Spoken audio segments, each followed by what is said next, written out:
I came across this video recently and I found it really interesting.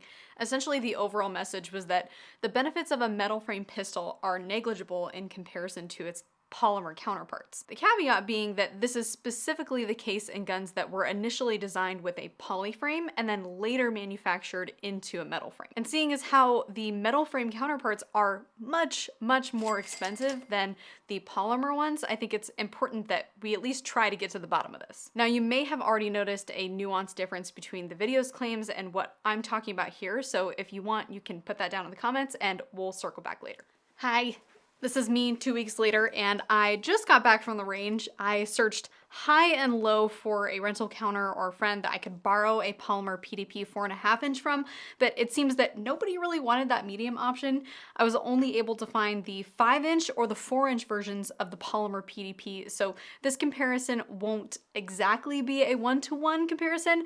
However, I've been told that the 4 inch PDP has less perceived recoil than the 5 inch, so do with that what you will. I compared the 4.5 inch steel frame PDP to the 4 inch polymer PDP today by sending 150 rounds through each gun side by side. I started my range trip with running several bill drills. I recorded my times, but I can't say which videos go with which times I have recorded because not all my footage was usable. Nonetheless, here is a list of my times with the polymer PDP compared to my times with the steel PDP. All of these bill drills were done from an outside the waistband holster. Next, I set my target out to 25 yards and timed myself shooting 5 A-zone hits. Here's the comparison of my times and hits between the polymer and steel frame PDPs. My final test was bringing the target back into 10 yards and performing a few more bill drills.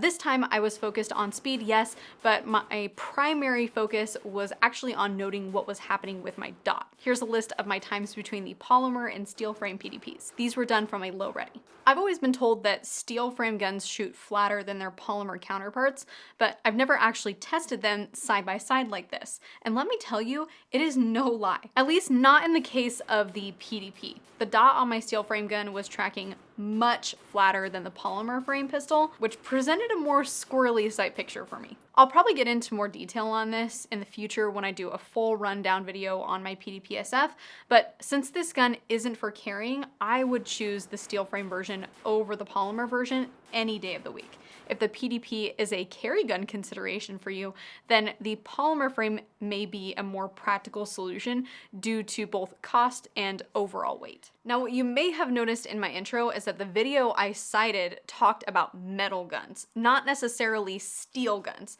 And I think this is important to talk about because some companies will try to sell you an aluminum frame pistol or an aftermarket aluminum frame and claim that it's automatically higher performance than the polymer frame model, which is just not necessarily true. Most of the time, the weight is pretty similar, if not exactly the same. With steel, however, we do get slightly reduced recoil and muzzle rise, and the dot tends to track more repeatably because of that added weight. And because of that, I think I will be sticking with my steel frame gun over the polymer for matches, but don't be tricked into thinking that you're missing out on your carry gun because the frame is made of polymer instead of aluminum.